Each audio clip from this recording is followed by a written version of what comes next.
Knows Best. Hi, friends, and welcome back to Brenna Knows Best. I'm your host, Brenna Berg. Hi, how are you guys? Happy Monday. I love that so much. Like, as soon as I sit down here, I'm like, hi, how are you guys? I'm sore as frick. You guys, 75 hard. Okay, I'm 1 week down. However, it is Friday when I'm filming. I've lifted the last 4 days. I cannot move. Like my elbows, I can't even straighten my arm. Okay, my legs, I can't even sit down. Yesterday, my 2 workouts, I didn't lift. Okay, I just lied to you.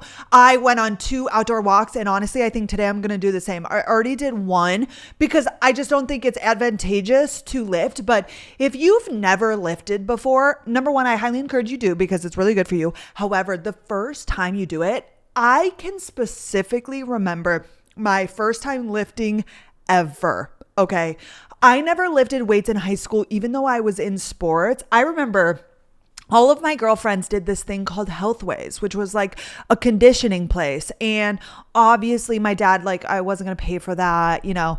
And I remember in soccer, the coach was like, Brenna, you really need to do it. Like, it's make or break. If you want to make varsity, you need to be doing Healthways. And I said, okay, well, I'm not going to ask my dad to pay for something like that. Like, I'm a high school girl who like plays sports for fun. Like, I don't need to be this gigantic, big athlete. Like, it just wasn't that serious to me. And I was a good athlete, but like, also the money, I wasn't gonna have my dad pay. Like, it was expensive. I remember because I thought about paying for it myself, but my bowling alley money was not really hitting like that. And anyways, I was like, okay, whatever. I'm still going to try out. And if I don't make the team because I'm not in Healthways, like, I'll just let my skills obviously speak for themselves. And I made the team, and then we changed coaches, so it didn't matter. However, a lot of the girls that I played sports with had lifted, but I never did. Like, our sports teams, we just practiced and whatever. Well, I go to college, and y'all know, obviously, I became like a health freak. We've talked about this, and I wanted to start lifting weights. I wanted to get buff. And this was like the YouTube era of like bodybuilding. And on one hand, I feel like it hurt my eating disorder, like kind of not caused it because it was my own fault. However, like, I'm going to take full accountability. However, I also feel like it kind of helped because it did teach me a lot and like helped me understand food and like, I don't know. I was thinking about this because I got a question on my Ask Me Anything Wednesday. Somebody was like, can you talk about your eating disorder recovery? And I didn't answer it because honestly, I don't even remember. Like, one day I must have just snapped out of it. Like, I don't really remember it being this big, long process. However, okay, I started getting into weight lifting, and I remember I did legs because I've always been like a pretty leg heavy gal. Okay, I got some thick thighs, save lives. And I remember the next day I had a lofted bed in college. So this was my freshman year at NDSU. I was not sure if I was going to be able to get up there because I had to take these little stairs. Obviously, it was like up because my desk was underneath. Oh my gosh, I could not walk. When you go down the stairs, your muscles, oh, that's how I'm feeling right now because it's really, you know, I lift on and off with Carter, but like, yeah, I'll be sore and it's fine. But like, I kind of pushed myself, and that's why I wanted to do 75 hard. But anyways, I'm on the struggle bus and it'll get easier. I know that. And again, this is why I wanted to do it. That way I'm getting back into the rhythm and then I just stick to it. You know what I'm saying? But we're here. It was Carter's first week of work, you guys, and it's gone phenomenally, except homeboy has allergies and he thinks that he doesn't, but he's been sick for 2 weeks now, which has been so brutal because he gets home from work and he's exhausted. Number one, he like works really hard and is like doing stuff constantly throughout the day, but he also is like sick. So he's just so run down, and I've been sleeping like shit because he's bouncing around. He's like restless. He's coughing and then it wakes me up. So last night I took NyQuil. At I think 7:20. I was out by 8 p.m. Did I wake up in the middle of the night? Yes! And I don't know why. And then May, because she's now going to bed earlier. If we're in bed at like 7:38, she obviously also is. She gets me up at like 4:30. I'm like, Jesus! Oh my gosh. But I'm typically falling asleep at like 10 because I'm reading. Last night was a special case. However, Carter's been loving it. He's grinding. Last night he came home and he worked until like 8 o'clock. He had stuff to do. This weekend he'll be working. So this is now our reality, which he loves working. He's excited about it. So I'm pumped. However, Tuesday night, you guys, I went and filmed content with Yahoo. Yes, yahoo.com. Okay, what are they doing these days? I honestly don't really know, other than, Carter has a Yahoo email, but they emailed me last week on like Thursday. Okay. They're like, hey, Brenna, and it goes to me and my team now that I have a management team. And they're like, we're, taking over some events and we're having activations and we're hoping to work together. We're going to be in Dallas next Tuesday, the 10th. Like, let us know if you're free then. And then we can talk about like our ideas and concepts and what we want to do. And I was obviously free. It was September 10th at 7 p.m. in Deep Ellum. And they were kind of like collabing with a run club. And I'm not sure if that's how they found me for my running content, even though I'm not really doing that anymore, which is for no reason other than we went on vacation and I'm just lazy and I'm back to my walking. Well, now that I'm doing 75 hard, if I'm constantly this sore, I'm never going to run again a day in my life because I can't even think about running right now. However, they messaged on like Thursday, but my manager was out Friday and Monday because they were at New York Fashion Week, right? And there are some girls within the agency that I'm at that are from Love Island, which I've never seen Love Island, okay? But they're like obviously fashion, lifestyle, whatever gals. So they all went, the CEO of the company, my manager, and then some of the girls. And so they were out and about. So obviously she wasn't on her email. So on Friday, I was like, yep, I'm free on Tuesday. So this is like super last minute, but I was like, I'd love to hear more about like the concept, what you have going. Well, they didn't get back to me until Monday and my manager was still out, which is fine, but she just like manages my emails typically. And they hadn't said anything about it being paid. And like me and my manager agreed, like right now I'm just going to do paid collaborations because, we want to do things worth my time and not like, that sounds so bratty, but like this is now, you guys, my job. And there is a difference though. Like some things I think would be worth the exposure, like my face being out there and networking, and like some things don't need to be paid, but they got back to me on Monday and it was like these videos. So Yahoo was creating the content. They just wanted me to be in it. So it wasn't for my page. It was just like trending audios and like they just wanted to grab a few clips at this run club.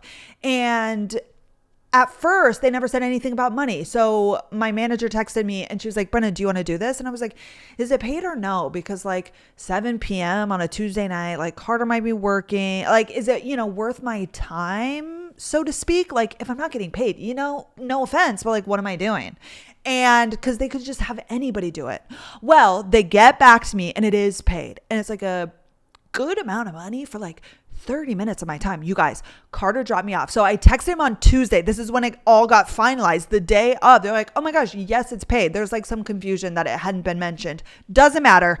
And so I texted Carter in the middle of the day. I was like, hey babe, by the way, I'm gonna do this thing tonight. And he knew about it because I had told him prior, but I still wasn't sure. And he was like, oh my gosh, perfect. So, oh my gosh. First of all, he was like, so proud of you, love you. And he's like, do you want me to take you? I'll be home like 5:36. And I was like, no, you don't have to. But then of course I told him it was in Deep Ellum. And Deep Ellum is a neighborhood in Dallas, like really close, like not even maybe 10 minutes from us, 5 minutes from us. But it's a little bit scary at night. It's like super artsy and it's like 3 streets with like tons of bars and restaurants. And it's super cool during the daytime. And like, this is where Terry Black's is, the barbecue. But when it gets to the nighttime, any neighborhood could be kind of sketchy, in the evening time. And you know how Carter is, protective as can be, like my literal bodyguard. So he was like, no, I would prefer to take you. And I'm like, well, totally. But it's only 30 minutes long. Like, what are you going to do? He's like, I can just call my family and my friends and catch up. Like, it's no big deal. Like, I want to take you. I'm like, okay, sir. Yes, sir. So he gets home. I get ready. And I just wear like active wear because it was a run club, obviously. And it was an insane run club, you guys. Like there were maybe 100, easily 100 people.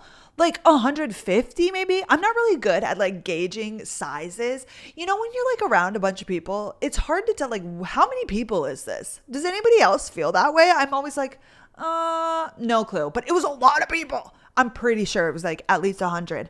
And they had a DJ, and they were kind of also then collabing with a restaurant that they were starting at, because then after people could get drinks. Sorry, I kind of like stuttered. And food and whatever. So we get there. He drops me off. I walk up. I find the girl that I'm filming with. She tells me the concepts. We take like a few clips of each so she has things to work with. And then I leave. It was like 7:35. I was out of there. Carter picked me up, or I walked down the street a little bit to find him. And yeah, so if you see me on yahoo.com's channels, I think it was just for TikTok and Instagram. That is why I was there. I briefly mentioned it on the stories, on Instagram stories, so I wanted to talk to you about it. But then we got home at like 8. Oh my gosh, and we were so tired. But that was good. I'm trying to think what else has happened. Oh, I wanted to explain to you guys, because I feel like some people probably know what lawyers and attorneys do, and then others don't. And I don't know why I feel like I need to tell you this, but I think it would be good for you to know, because Carter is paid a certain amount. Carter gets a salary, right? When he had his job offer, he got X amount of salary. But, okay, this is not a normal job. Attorneys work on the minute, it's some odd thing, like every 6 minutes, there are these things called billable hours. And honestly, if you're listening and you know about attorneys and lawyers, you're going to know a hell of a lot more than me, but I'm going to do my best to explain this. So Carter gets paid, like his job offer, that number, his salary, but that is for 1,800 billable hours. So Carter already this week is like billing hours, like he's doing work. So every single thing needs to be accounted for. Like the 6 minutes or something that I'm talking to you about, I don't remember exactly. It's like 6 or 7 minutes. You need to like document what you did in that time, because for example, like let's say that I'm an attorney and my client, I'm representing Target and they have me do legal work for them. Well, I'm charging Target $500 per hour to do their legal work. Okay, so Target wants to know what the fuck I'm doing, because if I just sent them a sheet and said, yeah, I worked 10 hours this week, pay me, what is that, $50,000? I'm good at math, I promise, but my brain's just not working right now. They want to know, obviously, what the fuck I was doing, right? Because they're not there with you when you're doing like document review, when you're reading emails, because that counts, like when you're doing stuff. But it's so hard to really be able to tell like what somebody is doing, because it's not like physical work. Like a lot of what Carter is doing is like going through things, I think, and like reading and yada yada. So every like 6 minutes, you have to like type out like what you were doing. And I think now there are softwares that are monitoring your computer to see exactly what you're doing. Like now that AI is kind of involved, like I don't really know the process, but back in the day, like, yeah, lawyers had to like literally jot down like what they were doing every 6 minutes. So every single goddamn second is accounted for, because to keep them honest, and that way the company knows that they're working for the person. Does that make sense? So Carter started this week and he's already doing work. Like he's billing like multiple hours this week already, which is amazing. However, nanny dad, okay, this is a completely different story, but nanny dad is like an entrepreneur. He's like an investor, you know, finance, that whole thing. And he always goes on this spiel, which he is not wrong. Okay, what he's saying is technically correct. However, I want to give like my little side of the story as well. He always goes on and on and on, because nanny mom went to law school. When nanny mom and nanny dad met, okay, she was in law school. She never ended up using it, never became an attorney or a lawyer. She did take the bar in New York at the time and passed it, but like never got a job where it was required. Doesn't matter. Nanny dad always talks about how being a lawyer is the worst job, which what the fuck are we talking about? They get paid a lot. But he says that because you have to be working to get paid, which is like any person with a job and a salary, like no shit, you have to be working. But with a lawyer in specific, what I'm telling you, the billable hours, like you literally have to be working those seconds and minutes and documenting them. You don't get paid otherwise, because once you become partner at a firm, let me break that down, because you always hear like in shows, it's like he's trying to become partner. And before Carter started this job, I had no fucking clue what they were talking about. So Carter is an associate. You start as an associate and you work under the partners and other like more senior associates, whatever. However, typically to become partner, and it's different at every firm and it depends on so many things. However, let's say like the, standard is like 7 years. You have to be an associate for like 7 years. Again, this changes. It depends on your performance. It depends on the clients that you're bringing in, how well you're doing. All right. And then you're offered to become partner, and partners at a firm all like own stake in the company. You're basically kind of like a CEO to speak, sort of, for the company. Again, if you know more than me, I might sound like a dumbass, but like this is my interpretation of it. Because we went to a dinner last summer with one of the partners and his wife, and they are like, I love this wife to death. She just had her second baby and he's super cool. And like, that's who Carter's mainly working under. But she was saying that he was an associate, you're given a salary, and then obviously you have like health insurance, dental, all of the things. Like you're an employee, right? You're employed by the firm. Well, when you become a partner, you're like a CEO. You're like a 1099. You're a contract worker, because now you don't get health insurance anymore. All of those things, because you profit share with the other partners. Like, and also that number that I was telling you, like, let's say I charge, if I were an attorney, $500 per hour, right? That's an attorney's rate.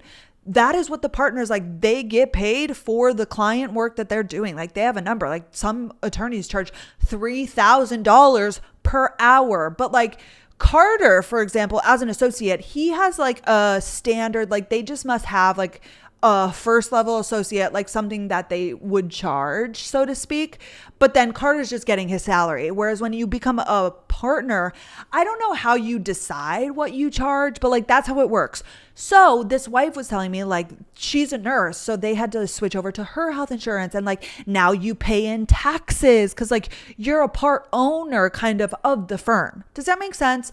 Anywho, nanny dad, let's go back to what I was saying. He just goes on and on about how being a lawyer is like the worst job ever, because you have to be working. Like, you only get paid when you are doing billable hours of work. Okay. Whereas when an investor, or if you sell a product, you're a business owner, money's coming in left and right, no matter what you're doing. Like, yes, there is work involved, but lawyers, you really actually have to be physically working to get paid, because you charge your client per hours of work that you do. Does that make sense? So he goes on this rant, and he's not wrong. Like, he's totally not wrong. And this is why Carter doesn't want to be an attorney for forever. He's always been this way before he even knew Nanny Dad. Obviously, he wants to be an entrepreneur. He wants to have his own business. Like, just, that's his mindset. But this becoming an attorney is kind of just a stepping stone. However, Nanny Dad went into this spiel when my dad and his girlfriend visited last year in June. We had dinner at their house, and he's going on and on about becoming an attorney. It's like, you only get paid. Like, it's like this, whatever. And I get what he's saying, and he's not wrong. But you are sitting there with Barrett Berg, who doesn't even make $30 an hour. My dad's never even had a salary job. Like, here he is looking at my boyfriend, Carter, who's going to have this major salary, right? And thinking, like, that's pretty good. And here's Nanny Dad being like, you only get paid for your time. I'm just like, know your audience. Like, and my dad didn't say anything. And I'm sure he didn't even like really comprehend like what he was saying, really, because my dad's just not like a money hungry guy. But I was like, what? I don't know if you were expecting Barrett to be like, yeah, like being a lawyer sucks when my boyfriend Carter's making way more money than my dad has ever made. You know what I mean? Like, it doesn't matter at all. But like, I felt so uncomfortable in my skin. I'm just like, oh, you guys, just like, let's talk about something else. Let's talk about race cars or like bowling or something. But anywho, I don't know why I felt the need to explain that. But for anybody who doesn't know, because I never knew, and I wish I knew more about jobs. Like, I feel like when you're a kid, and because I'm going to be talking about college today, like you hear of jobs and, another thing like doctors and residency. So Carter's dad is a doctor and he talks about being in residency, and like you hear these words, but you don't really know what that means. Like he was on call. And again, I still have no idea, but it's like, when you've never been exposed to anything, you have no idea actually what it looks like. Me and Carter were talking about this because like when I started dating him and up until this point, I'm like, yeah, my boyfriend's a law student. Like when I talk to people in my real life, or I guess online. And now I'm like, oh yeah, my boyfriend, soon to be husband, not soon, I'm not even engaged, but you know what I mean? Like my husband's an attorney. Like it's so funny because it just doesn't feel like real. And maybe it will. I mean, he is working, but like up until this point, it's just been like, yeah, he's going to be an attorney. Like he's going to do this. And now he really is a lawyer. Like my boyfriend is an attorney. I'm like, what, Carter? Like, no, surely he does not have a serious professional job. Do you know what I mean? I think you guys will understand. But anywho, let's get back to books. The book that I am reading, The Woman by Kristen Hanna, and I'm loving it, you guys. Thank you to everybody who's recommended Kristen Hanna. And I actually spoke to LaDonna this morning, and she's read a ton of Kristen Hanna books. She's been writing books since like the 90s, apparently. I had no idea. And she's read, I think, The Winter Garden was one of them that she mentioned. And I know that people say The Nightingale and The Great Alone are good. I don't know. LaDonna hasn't read any of the more recent ones, but some of the past ones. I'm about 60% of the way in. If you've read it, I want to say something, but I don't want to spoil it for people. Rye just died. Oh my God. Broke my motherfucking heart. She can't even get out of bed. I'm like, damn. Okay, I'm heartbroken for her. So I'm reading that. I think that's the only book I've read since last week. It's taken me a while. It must be like a really thick book. I'm reading it on Libby, so it's hard to really know like how big of a book it is, but loving it. I don't know what I'm going to read after this, but I should finish that this weekend. And then product of the week. I think I've forgotten this every motherfucking week. However, I wanted to tell you guys, my Beats by Dre, my big headphones, if you guys have never had like over the ear headphones, I bought these maybe 2 years ago now because the nanny fam had them and I tried one of the kids, like both the kids had them. And when you go on planes, you guys, the biggest life hack of all time is putting in either, I use string headphones. I do have AirPods. I just have not used them in years. I hate them, but put in AirPods and then put the thing over your ears. So on the big ears, play like a really soft, like white noise because they're noise canceling and they're like $150, you guys. So don't go buy like the Max Pros that are like $600. These Beats by Dre, I think they are so great. And actually, around Amazon Prime Day, and I think often like they do sales. I remember one time they were only $100, but on the airplane, you put a little white noise, and then in the inner headphones, you listen to what you're listening to. You cannot hear a goddamn thing. You can literally not hear a goddamn thing, and it's so nice. I use them when I walk. I use them when I work out. I don't when I walk outside. Carter won't let me because I need to hear my surroundings, which he's not wrong because it's noise canceling. However, okay, I say he won't let me, but like you guys know that's not the case. I used to get hate comments when I would talk about Carter, like being protective and people like, he's misogynistic and he's controlling. And I think it's the way I word things. He would just prefer if I didn't, and he's not wrong. Okay. He's not wrong. I think that's all I have for you guys. Let's talk about dating in college versus dating in real life. Okay. And what I consider real life is adulthood. Okay. If you're in college, this is to hopefully give you hope. Brenna. Okay, whatever. That it gets better. Okay, if you're in a toxic relationship, if you're single, if you do have a boyfriend, but it's like maybe not going well, I'm hoping that I can open your eyes to like what the real world is like and that dating in college is fake as fuck. Dating in college is like so fake. I don't even know like a better word to use. It's just not real, which I'm going to get into. And then if you are an adult like me, 27, hi, I hope that you can just like reminisce if you went to college on like dating and what college is like in general, because what this all boils down to is the environment which college is and how it is so toxic. Like at the end of the day, I'm going to repeat myself 100 times. And I know that because I tried to film this episode yesterday and like I was a hot mess. So I'm redoing it today because I just like kept repeating myself and like couldn't complete a full thought. I don't know why, but I'm going to also share with you guys some of my boyfriends. I actually listened down all of them, like my flings and then my actual boyfriend. That way I can kind of explain like how it started and just like why it's so different from adulthood. But let's begin because I want to help the girlies know, because I do have a lot of college girls, but also like even if you're recently post grad, going from college to then going to post grad, having a real job, maybe moving cities, not knowing anybody, it is so different. It is black and white. Like you're going on first dates for the first time. Like in college, you barely even go on first dates. You know what I mean? So it can be terrifying. The dating apps, like there are so many differences. And that is what I want to talk about. So let's get into it. I'm going to break this down into like little parts. Okay. So number one, let's talk about college and who you are in college. You are barely an adult. You have just left your house with your parents for the very first time. A lot of you probably aren't as independent as I was. I kind of was living on my own in high school a little bit, but not even like in that point. Well, but like your confidence is so low. You probably don't have that much experience with guys. And if you do, okay, it's from high school.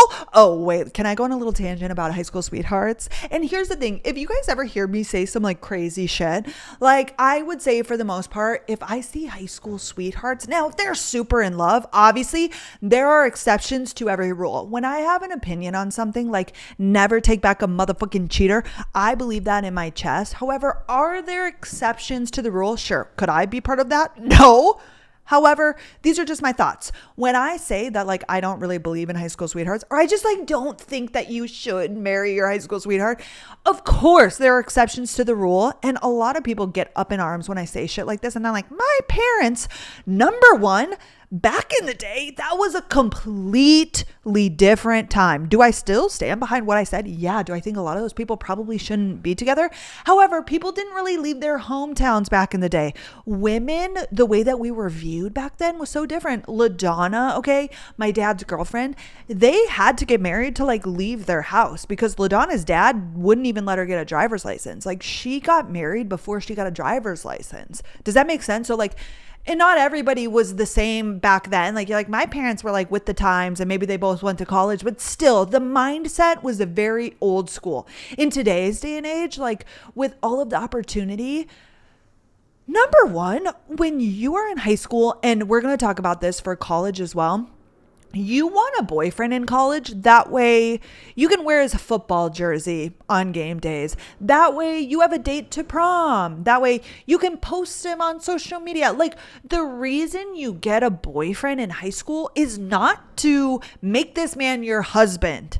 Okay, the father of your kids. Yeah, maybe you're like, well, I was thinking that way. You had no real concept of like life and bills and the father of your children. Like when you thought about marriage and kids as a high schooler, it's like la la land. Like you have no idea what the real world is like at all. So like even if you were thinking about that, it's so different. And I know from secondhand experience, somebody that I'm close with who did marry their high school sweetheart and like they're going through it, right? And rightfully so. And like this is what she said to me was like, I picked this guy when I was 15 years old to have like a fun boyfriend. I just wanted a boy that I could go out with and have dates with as a high schooler. Like I was not thinking about the father of my kids. And like, no shit, because that's crazy as a high schooler. So think about going then to college. Now, you're obviously not dating your high school sweetheart, but like a freshman in college is not that different is in terms of like mindset as a high schooler. Like, you are now for the first time learning yourself.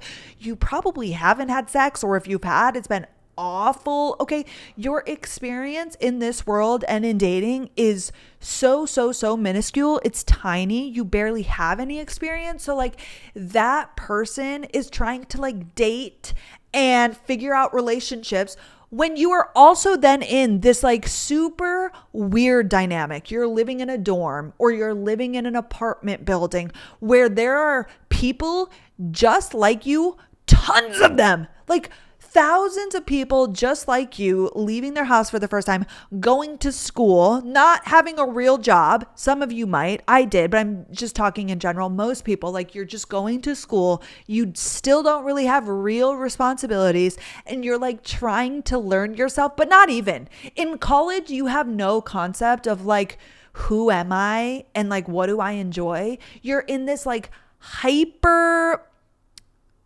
what are the words I'm trying to look for?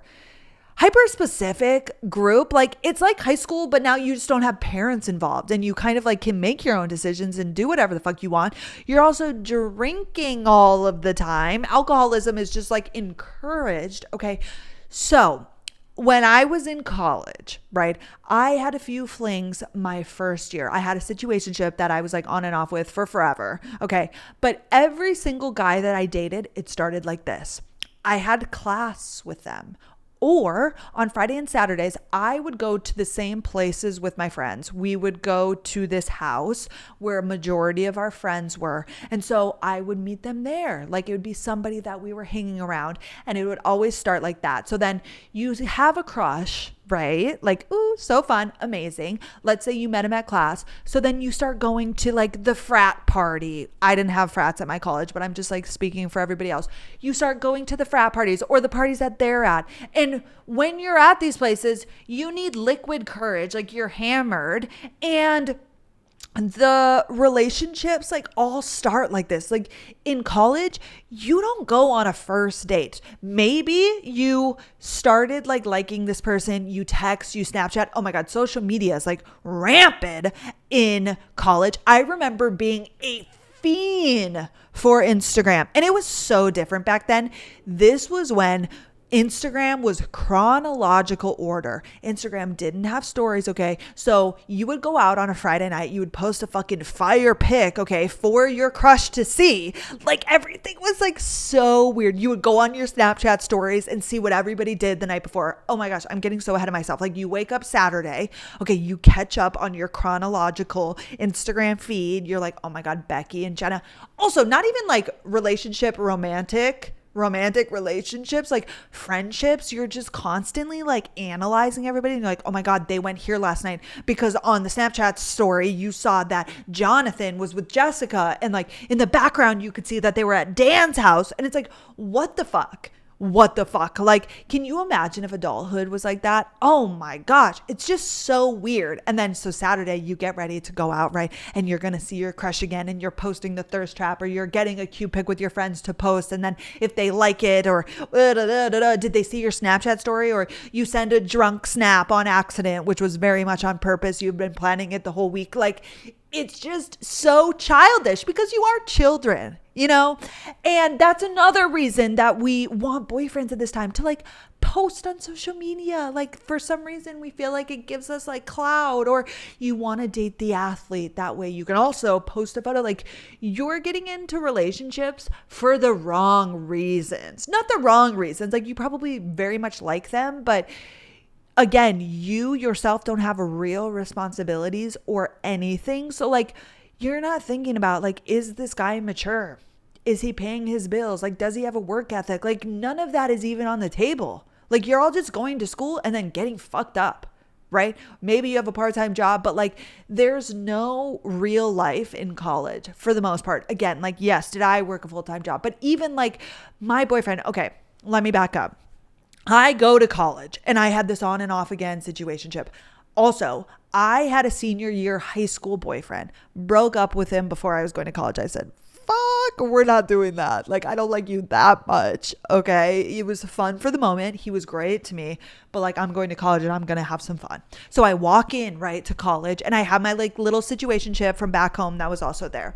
And for example, the first boy that I had a fling with, I remember going into the bookstore down in the library looking for a book, and I had known of him again, like in real life, right?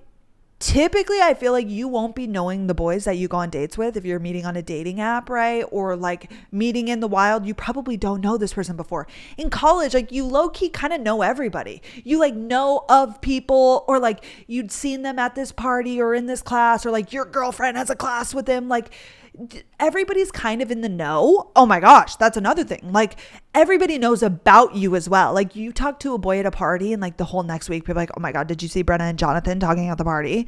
Like everybody is in your business. Like you're with your friends all the time, so you're gossiping, and like everybody's fucked each other or like had a crush. Like there's just so much drama. But anyways, I was in the bookstore and I saw this boy, let's call him James. No, let's not use James because we've used that name before. Throwback. Let's use Sam. I saw Sam, okay, who was a year older than me, from my own town, okay, from high school, but he went to the opposite high school. He was on the college track team. So I said, love that. I saw him. I think we knew of each other, and I don't remember if we talked in the bookstore, but I remember leaving and then one of us messaged the other on Instagram. We had followed each other, or maybe we followed each other. Oh, I think he followed me after seeing me in the bookstore, and I can't remember if we spoke. And then, you know, the messaging started. So then we ended up running into each other again at like a party, right? And now we're like probably Snapchatting. I don't really remember. And then I had a class downtown where I had to take the bus. And I remember he had a class at the same time, not the same one. If you guys remember when my bus got left on the bus, okay, Brenna, you dumb bitch, when I left my phone on the bus and then I had to track it down later, if you remember that story, this boy is the one who was with me. So we had this class like every Tuesday and Thursday, different class, but we had to take the bus at the same time. So then we started like going on the bus together and sitting together. And then eventually we just kind of like started, you know, well, really just probably boning. Like we never seriously dated. It was over before it even started. Like we hung out for a while and we started going to parties together, and like people definitely knew we were like an item, you know, like I was hanging around the track team because he was on the track team. People thought I was on the track team. I said, nope. I am not a track bitch. However, I don't remember what happened. It dwindled out. And then obviously I went back to my situationship, or like we were always kind of hanging out. Cool. That's how that happened. The next boy, a guy from the track team.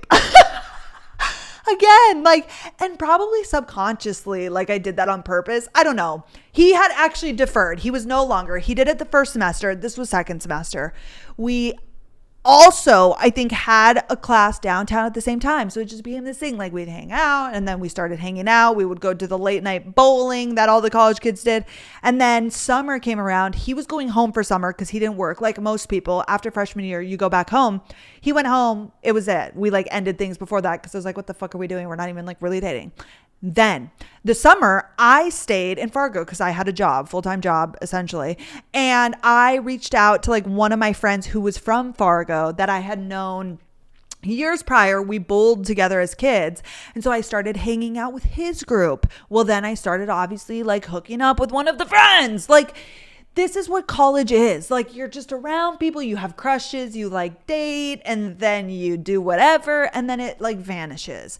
And then I met my boyfriend that became my college boyfriend the beginning of my sophomore year. So my freshman year into that summer, single, like living my best life, had these like little flings. I'm sure there were more that I can't even think of. Well, I definitely hooked up with some people, but anywho. I then, in the fall time, I'm going to tell you how I met my boyfriend. At my job making smoothies, I worked with a boy who was super cute, right? But he was like in this toxic relationship with this girl forever. Like the whole time I worked there, all of college, like they were on and off again. And I remember my best friend, Chelsea, if you're listening, which she usually does, I'm sorry, I'm not exposing you, but I'm just throwing it back to the story. She called or texted me after a shift once, and we worked all the time together and then separately as well. And she was like, you will never believe Sean was sobbing. And he's like this super cute, like cool guy. Like he acts so tough, whatever. She said his girlfriend had broken up with him for like the 1500th time. Like we always knew that they were like so toxic. He was crying during their shift and she was so uncomfortable. Anyways, it's not funny. Like it's sad, but it was just so shocking. This was like a pivotal moment in our friendship. I was like, no way. It was just so tea. And anyways, this guy, so I worked with him all of the time. He was like one of my good friends in college. I obviously haven't talked to him since, but he had a friend because he was from the area. He was from Moorhead. Let me back it up. Okay. Fargo, Moorhead, there is a river between the two. Fargo is North Dakota. It is on the border of Minnesota. Moorhead is like the Minnesota town, but it's like they're essentially connected. There's just a river between them. So Fargo, Moorhead is kind of like almost like as you would imagine a metroplex, but it's not that big. But he was from Moorhead. Well, he had a friend that had come in like maybe 2 or 3 times who was super cute. And I like clocked. We never really spoke, but I was like, oh, like, you know, I then knew of him. Right. And of course, they were like friends. You know, one of my best friends in college was also from Moorhead. So she knew of him. Like on social media, you're able to like check in and see who people are, whatever. Well, we ended up matching on Tinder, I believe, but I was never going to say anything. You guys know I never messaged on Tinder first. I never have. I never will. Obviously, now I'm essentially married, but he never messaged as well. And then somehow we added each other on Snapchat, I believe is what happened. And he posted a story one day in the fall and said like 2 extra tickets to Ludacris. Like there was a Ludacris concert. And do I love Ludacris? No, but I was just trying to slide in and at least start a conversation. I was like, oh my gosh, like I'd be interested. Are you guys going? And he was going with the guy I worked with. And he was like, oh my gosh, yes, like you should come. I was like, I don't have anybody that would want to come with, but like I will join you guys. And he was like, oh my gosh, you don't have to buy the ticket. And then, of course, so that was like a week leading up to it. And I remember talking to Sean at work and he was like, then, you know, kind of putting out feelers like, oh, are you interested in him? And I was like, yeah. And so that Friday comes around. We go to this concert. I meet at their house. It's like the first time ever I'm hanging out with them. And we were like vibing right away. Like it was clear we were both interested in one another at the concert. Like he's got his arms around me, like whatever. Anyway, it's so funny to think back now. I was so young. This is like 8 years ago. However, wait, I was thinking about the story and there were these other girls that ended up coming with. Like it was like a big group of people. Well, I remember while we were at the concert and like it was, you know, we hung out at the house and we're like pre-gaming and I remember like just kind of talking to everybody and, you know, I was like keeping my eyes on him, but like it was whatever. And then we drove, everybody kind of had separate vehicles and we got there and we were all standing around before the concert. It was like at a baseball field. So it was like outdoors and everybody was kind of like in their little groups. And I was obviously sticking with him and like the guy I worked with, because they were like the only ones I really knew. The guy I worked with at the very least, Sean. And so the concert starts and we slowly like warm up and then we, you know, whatever. Well, I remember these 2 girls had been looking at me and I was like, what the fuck are they looking at? And they're getting more and more drunk and like we're just vibing and like at this concert. And eventually one of them comes up to me and like whispered in my ear and was like, she was thinking her friend. She was like, you know, her and who became my boyfriend, my guy, okay, that I am literally hanging out with for the first time. We quite literally didn't even really talk before this. Like it wasn't like we were in a talking stage, right? Well, this girl comes up to me and she's like, they've been talking. Like she's kind of pissed that he's like giving you attention. Like, why the fuck is she telling me this? Because she's drunk. And at the time, I'm like, oh my God, like this is the first time we're hanging out. Like he's very much the one initiating. Like I'm not like trying to like be all over him, you know, but it just like happened, right? And what I'm assuming happened between those two were like, they were like chit-chatting on Snapchat and this girl probably really liked him because he was really cute. And like, obviously he wasn't feeling it or he'd be with her. You know what I'm saying? Anyways, looking back now, I'm like, oh, at the time, I remember turning around and I was like, are you guys like a thing? Like, am I doing something wrong? And he was like, no. I was like, okay. Like, clearly up until this point, like, what was I supposed to do? Well, anyway, so we do that, and then we leave, and I don't really remember. Like, I think then, we kind of hung out in the same crowds. Like, we would talk on Snapchat, and then somehow we would end up at the same parties. And then, we went on a first date. But like, it's not a real first date. And also, in college, you have no money. You have no money. So you're also not going on dates because who has cash? Nobody. So like college relationships is a lot of like Netflix and chilling, or like partying, or like going to parties together, which is so fun in the moment. Like, I think about that. Me and Carter have, number one, never even been drunk together, but we've never gone out to like a social event, which both of us hate social events. But there's something in college about like that going to the party and like with your friends being so excited to see a guy. Like, your feelings are so, I feel like, amplified. Like, there's just so much giddiness and excitement just because of that environment. Like, when you go out to the party, like, you're going to see the guy you like, and everything's just amplified. So how fun, whatever. And then I dated that guy until we left college, and then I was leaving college. And here's another thing I wanted to talk about. If you're in a relationship and you just got out of college, or you're about to, and you're like, I'm not sure if this is a forever thing, like, you just have to trust your gut and do that. Because at the time, like, we had been talking about marriage. Again, this is a 21-year-old Brenna who had never experienced real life. Like, but you date for a reason. Like, once you've been dating a guy for a certain amount of time, of course you talk about those things and think about those things. But there was just something so deep within me. And I was like, oh, there's so much more out there. And I was like, we're so young and I don't want to settle. My biggest fear my whole entire life has been settling with a partner. Like, I just did not want that to happen. And I felt like that's what was happening in our relationship. And I kept, like, I was guiding him. Like, he was thinking about going to chiropractor school, and I kept pushing him, and I'm like, do it, which he had his reservations for a good reason, but I just knew deep down. And he was like, I'll move to Dallas with you. And I was like, oh, that's not what I want. And so if you're in a position right now where you're unsure, I feel like trust your gut. Worst case scenario, you guys can find each other again. Do I believe in getting back with an ex? Typically, no. But if it's like circumstantial, like nothing's wrong. Like, me and my boyfriend, nothing was wrong. Could I have married him and probably been very happy in life? Sure. Like, I don't think it would have been bad. It's not like we were toxic. It was a really good relationship. There was never any weirdness, but it just didn't feel right. And I just wanted to make sure I was like experiencing things. Like, when I was coming to Dallas for the first time, not knowing anybody, I was like, I just want to meet people and go out. But I knew having a boyfriend, I would feel super guilty. And like, I just felt like I was holding myself back. So if you're in that spot right now, like, yeah, when you dated in college, like, that was fun and great and dandy, but you really haven't experienced life yet, if that makes sense. And so I would encourage you to do so. And even if they're a great person, of course, can you stay with that person and grow together and figure it out? Yes. But I also advocate every single day for girls to like not hold back and not settle, because life is too short. That's all I'm going to say on that.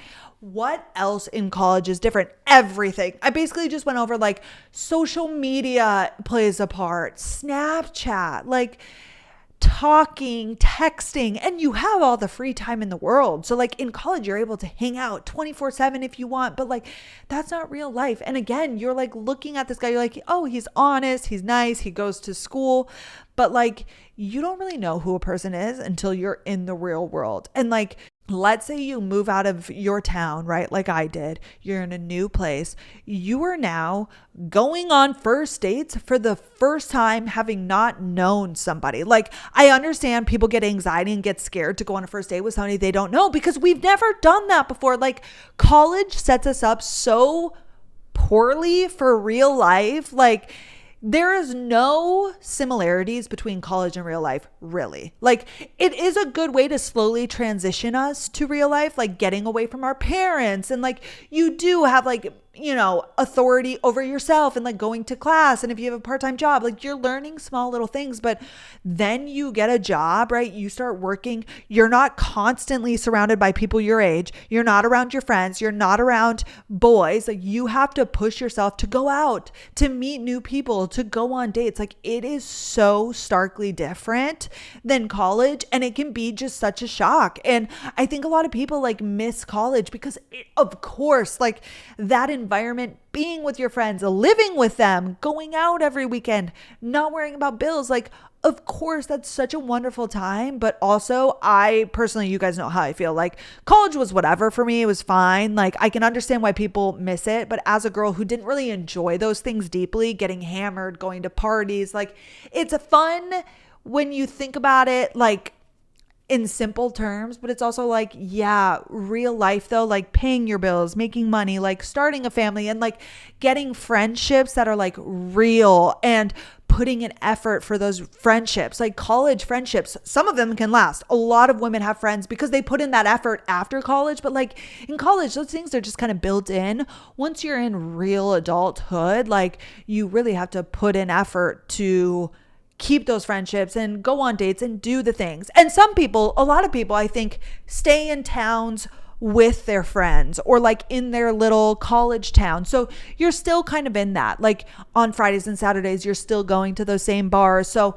for some people, it's not that different because you have people that you know, the friend groups, and maybe you are meeting people out and going to the bars every weekend and seeing your crush. But for a lot of people, like moving to a new place when you take a job, it's like, holy shit. Like, I no longer am in that environment and it's scary and it's a lot to take in. And dating, I think this is why people also have a hard time dating and like getting attached, because in college, like it's kind of this process, like you're around people, but when you meet somebody on a dating app, let's say, you start texting and snapping because that's just kind of the habit that you're in from college. Like you start growing attached and it's like you literally don't know this person. And the boys that you probably dated in college, you didn't really know. You got hammered together. Like you just ended up starting to spend a lot of time. But dating in adulthood, like you really need to go on dates and like ask the questions and like see what kind of person they are. And, you know, what kind of job do they have? And do they have passions and hobbies? Like it's just, you view things completely different. And then you yourself are very different. Like you now probably have more sexual experiences and you probably now can like speak up more. It's still a process. It depends on if you had boyfriends in college or not. Like you act completely different because you are a different person. And in adulthood, you are now really figuring yourself out. You're like, what the fuck do I like? Who would be a good partner for me? What are my friends like? Like, what do I enjoy doing on the weekends? In college, everybody just goes out. Everybody does the same things. But once you're on your own and like figuring out yourself, of course, the partner that you're looking for is going to be different. Like in college, you just want somebody to have fun with and to hang out with and get along with. In adulthood, like, yes, you want to be able to enjoy that person's presence, but you also want a partner that can give you the things in life that you're looking for. That would be a good father to your kids. It's like, oh my gosh, it's just so insanely different. And again, you can come out of college with a boyfriend and then you can figure out life with them. Like, let's say I stayed with my partner from college, like we would have then gotten jobs and lived in, let's say, Minneapolis, and we would have figured it out, of course. But I do think, in my personal opinion, it just kind of holds you back because when you have a partner, like you probably don't meet as many people. Like when you're single, you go out, you talk to anybody and everybody because you can. And like when you're with your partner, you're not so focused on that. And I guess it depends on where you put your energy. But I just feel like if that would have been me, you just kind of like then do the day-to-day routine. Me and my boyfriend would have left. We would have then gotten engaged. We would have then gotten married, which is like all great and dandy if that's like the love of your fucking life. But that wasn't the love of my fucking life. And I was scared and I didn't want those things. And I was like, I feel like I should want those things, but I didn't. And that's how I knew he was the wrong partner, because then Carter came along. Obviously, now we are here 6 years later and I'm like, oh my gosh, I want those things. I'm ready. That's like exactly what I want. Does that make sense? Holy fuck. I kind of just went on so many tangents, but if you're also in adulthood and oh my gosh, well, like you get it, you've been doing it, you're rocking it. But if you're in college, like, and you feel that you've only been in toxic relationships, college is toxic. Like that's not a you thing, that's an everybody thing. And it like is a breeding ground for that. And it's such a weird little bubble that you're in. And it's not always going to be like that. And I think do the best you can within the environment. Once you're an adult and you have a real job, like you have way more control over things, and you'll probably be dating other people with jobs in real life. So it just becomes a whole different ball game. But like, think about that. In college, you never really went on a true first date. Like, I never once went on a date with a guy that I didn't really know. Then I moved to Dallas. That's all I was doing. Like, it was night and day difference. And like getting to know somebody when you're only seeing them on a one-to-one date, or if you go out with their friends, like it's cool and fine and dandy, but it's like, what does life even look like as an adult? You're just learning so many things for the first time, yourself, your living, like your job, and then mixing in a partner. Like, give yourself grace. Like, you're quite literally doing things for the very first time. And I think oftentimes when we date guys that probably aren't the best fit for us, I don't think it's because you're a dumb bitch. Like, I've dated guys that were so wrong for me. You guys, I dated a DJ, and it's not like a DJ that you know, like a small town fucking DJ with tattoos. Like, that could not be any more opposite from who I am, the lifestyle, the human being. And the whole time I was like, it was fun. And this was only a couple years ago. But when you think about that and get, you're hard on yourself about the guys that you dated, like, you don't even know yourself. Like, you are learning now who you are. And all of these partners are helping you learn that. Like, all of those guys that I dated, like, made me realize what was right and what wasn't. When I think back to college, though, you guys, like, that was just a blur. Like, it was whoever was available and convenient, and I enjoyed being around. And it was like as simple as that.